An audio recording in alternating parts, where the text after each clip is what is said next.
my indicator. A lot of people messaging me. How do you use it? What's going on? You know, they're like, oh, I love it. It's great. How do I use it? I don't know what to say. I mean, like, for a start, let's have a look. Right, on my profile. Let's go over it. Scripts. Okay. Look, I didn't write all this out for no reason. Okay, but people don't like reading, so that's fine. Okay, I just want to point that out because I'm a bit, you know. Right, for a start. Okay, this is what you want to do. You want to right click your chart, go to settings.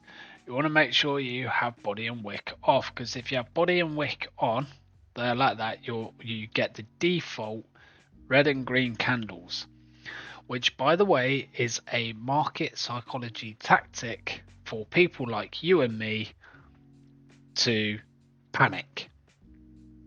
Okay, because everyone teaches you go long, green is long, green is good, red is bad. Green is good, red is bad. Okay, we've got it in the traffic light systems when we're driving our cars. Green is go, red is stop. Okay, so while we're stopping, people are buying.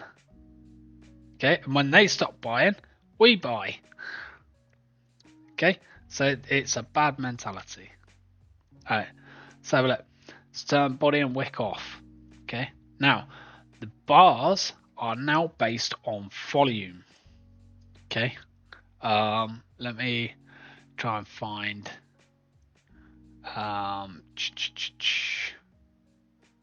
Yeah, let's add it on for here. Indicators and let me search volume. There. Okay. So where there is increased volume, it colors the candles. Okay. Where it's normal or deemed normal volume, it doesn't color it. Okay. So the white is technically green, the dark grey is technically red. Okay, if you still want that mentality. Okay, and then where it's normal, regular patterns, it's white and green. Where it's increased, but not exceptional, but it's an increase of volume, it is blue and purple. Blue is green, purple is red. Okay, and then where it's above, like where it's exceptional, it'll be green or red. Okay, let me see if I can find a green candle here. Don't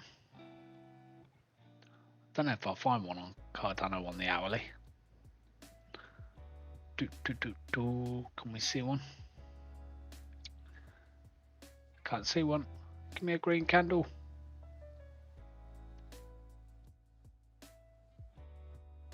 Nope, doesn't like me, does it? Doesn't want to give me a green candle on the hourly. Plenty on the red. Slightly different criteria on the downtrend.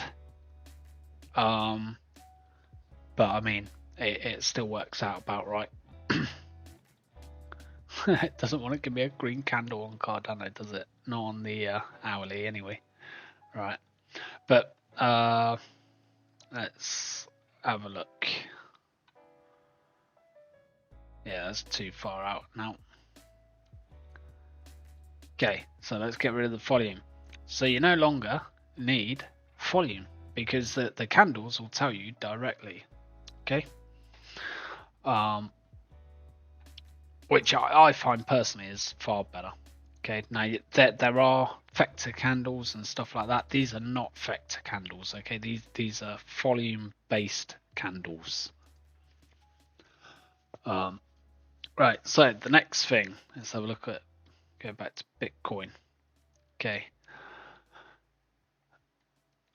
I've got some indications of, if I go on the 4 hour, Okay, I find the indications work a little better on the 4 hour. Okay, so for in particular, caught the bottom. Let's caught the bottom. Let's caught the bottom. Let's caught the bottom. Caught the top. That's a false positive. Caught the top. Caught the top. Kind of. Okay. Now they are not buy or sell indications. Okay, they are literally just indicators to be used with the rest of your analysis. Okay, so like none of this has actually flagged up here since. Okay, so I'm still waiting for another green to print. Okay, usually when the green prints, you know, like that, so much where it's not happened prior. I think it's because it only goes back to a certain amount of candles. But if I go on the daily, zoom out, so you can see it's not quite as accurate on the daily, but it prints still, and you could probably reverse it, green and red. You know, there's a little bit of work still to do. 4 hour, definitely it's a lot better. Okay, still not printed the green X. Okay, now the other thing is when you zoom in further, one thing it does like printing is these little dots, as someone called them. They're actually meant to be circles, but they're absolutely tiny unless you zoomed in. Okay, these are just hammer candles. Okay, that's all they are, guys. They're just hammer candles. But so many people fail to realize the significance of a hammer candle. Okay, you get some false positives like this one. This is technically a hammer candle as per code deems it. Okay, but the hammer candles you're really looking for are these babies, like this. Okay, because they're indications to be bullish. Okay, there's no bullish or bearish hammer candles. A hammer candle is always bullish. Okay, now the upside down hammer candles like these, okay, inverse should I say, hammer candles, they're actually trend indicators. Okay, so when you see one of these, they're a indication of a potential trend reversal. Okay, so like let's look at the hourly here. We've got a couple trend reversals here, which printed, which, let's face it, happened. So we've come down, not by much, and then we've come back up, in which it printed another trend reversal, to which we come down. Okay, now it didn't print another one here, but we recovered. It printed another trend reversal to come down. Okay, at this point it printed a bullish hammer candle. Okay, now yes, it dipped, but then it printed. Okay, same here, we got a bullish hammer. Okay, so yes, it dipped first. Okay, but it kind of printed there, and it's come back down. I mean, it just bounced off the channel line there. Okay, but off the information we've got, that's it. It could bounce here and come back up here. Okay, so this is why I say that they're just it's just an indicator. That's all it is. Okay, now the more interesting thing, okay, that really stands out, okay, the hammer candles are so useful, by the way, guys. Like people just don't pay attention to them. There's also the MAs. Okay, now if I remember right, yeah, so you've got the 7, 10, 25, 50, 100 and 200 MAs. Okay, they're EMAs. You can change the values yourself if you prefer. These are just what I use.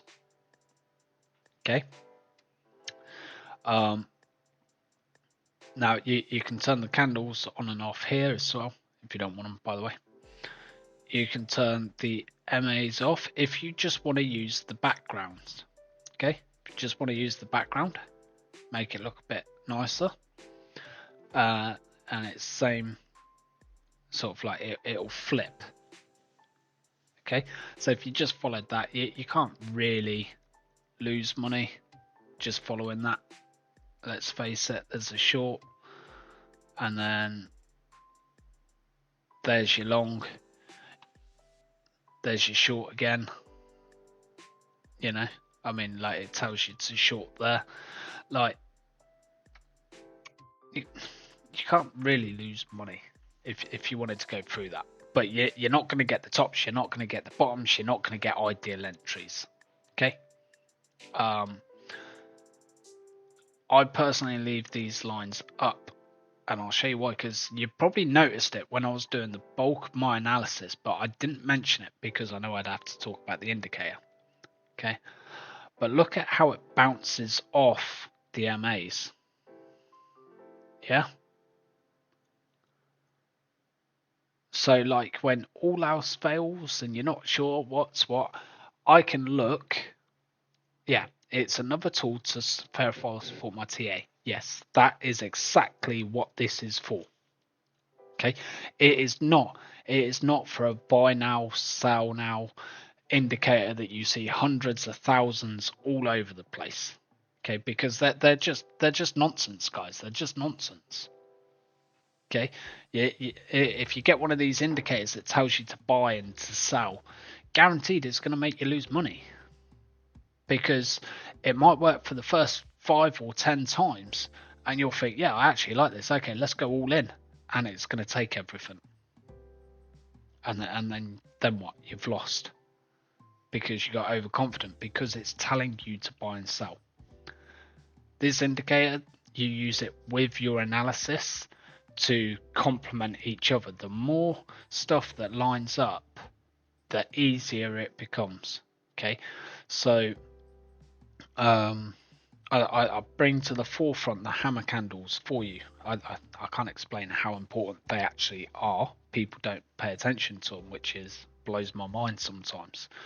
The inverse hammer candles, they're for trend line reversals. The one I really wanted to get is actually on the daily. I forgot to add it, but it's actually the doji. Okay, and I'll tell you why I wanted it. Because was it over? Where was it? Let me just double check. So it's around here. Yeah, just there. There you go. Okay, the doji candle printed on the daily in March. And I said to people that when this printed, that it meant that this was going to change. Okay, we'd just gone from down here all the way up, and I saw the doji candle, and I said to people that was kind of it for the time. Okay, and people didn't really listen. But what happened? What happened? Just ranged. Okay, and I think it shows better on the weekly, does it? Yeah, there you go. Even better on the weekly, right there. And the doji candle, it is a trend change. That doesn't mean we're going from up to down. It just means that the trend has changed. Okay, so as you can see here, we've gone up, and then the trend changed and we went sideways. Okay, and then here we had a hammer form. I mean, it doesn't pick up these hammers because they're not coded correctly, should I say? I mean, they are coded correctly, don't get me wrong. It's just the margin of error. It's either we allow to pick those up, and then it floods us with 100,000 of false positives, or we tighten the restrictions so it only gives us 100 false positives, for example. Yeah. So unfortunately, it didn't actually, the criteria didn't actually pick them up, but that's a perfect example of what I'm saying, because we've had the doji trend change, okay, and then at the end it's printed, let me use the brush, a bullish hammer, okay, and then it's printed an inverse candle hammer, which is a trend change again. The trend here was sideways. It's just printed a bullish hammer followed by a trend change. What happened? We went up. Okay. The trend is your friend until the end, guys. Someone I know says that repeatedly, and it's true. I mean, I don't actually know the guy, but I've followed him since 2017. He's absolutely an amazing trader. I can't say his name. He trades off Elliott wave theory is how he does it.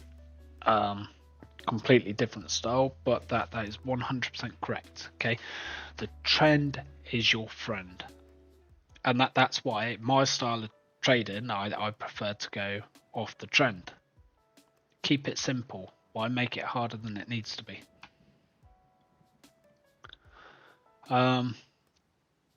So yeah, so I kind of got sidetracked a bit there, but that in a nutshell is my indicator. Okay, and pretty much how do you use it? Well, it can be used in a variety of ways. You can use it as I explained it all there, what everything is for, or you can use it to, let's have a look.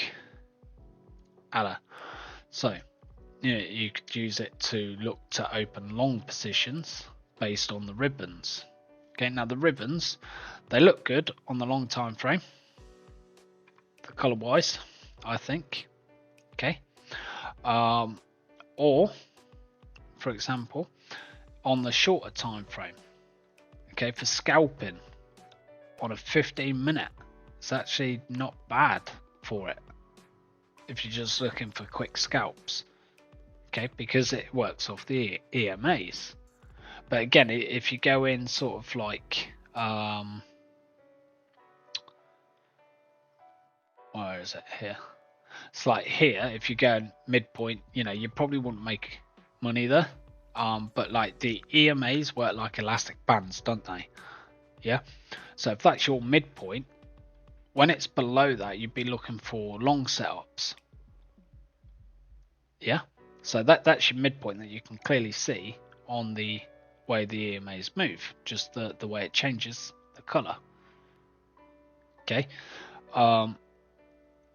When it's below, you're looking for a long. When it's above, you're looking for a short. Okay, it's a simple way of doing it, but obviously you want to try and find the actual positions. Okay, so how do we find the actual positions? Like, so you got your bullish hammer, your trend change, so it went up, and then here it gave a marker that at this point, this quite significant. That's why it's an X on a trend reversal. Okay, I'm not gonna say what my criteria is for that, because I haven't seen anyone else do it the way I do it. Okay, but then from that trend reversal, it's basically quite strong rejected. Yeah. So, I mean, I'm hoping for another trend reversal, so where it's come down and then got the reversal, it's come up, and then it's printed a reversal and come down. So like, it's a good little indicator. I wouldn't take it 100% as gospel, or always coincide with it. As I was saying, back to scalping, For me personally, if I wanted to scalp, I would turn off the backgrounds. Okay. Turn off the backgrounds, you just got the EMAs. You can color the EMAs to whatever you want the EMAs. Okay. And what you're looking for your positions is when the 7-day crosses the 10-day. Okay. For a long. Let me try to find a better example. So here. Okay. 7-day crosses the 10-day. That's your entry. Okay. And then as it comes up, the 7-day crosses back down over the 10-day. Yeah. So let's cross that. That's your exit. Okay. And then you're looking for where it crosses up again. So you'd be here. Okay. That's your entry. And where it crosses again there, that's your exit. Okay. Now the point of this, again, you're not getting the tops or the bottoms. Okay. That's still 2.5% scalp there. It's a 1.9% scalp. I mean, you could have got out up there if you wanted, if you're happy with that. You know, because the other way you can do it. Let me just delete these. Okay, is where the EMAs cross over the candles or cross under. Okay, so let's have a look. EMAs cross under, so your entries here, and then cross over your exits there. Let's have a look. It's a 3% scalp. You know, so that's one way you could potentially use it if you wanted to. Okay. I don't scalp. Absolutely hate scalping. I think most people that scalp actually get wrecked. I don't know. Some people make insane money, some people don't. It's not my flavour. I prefer the longer term. Okay, on that note, that's the indicator covered.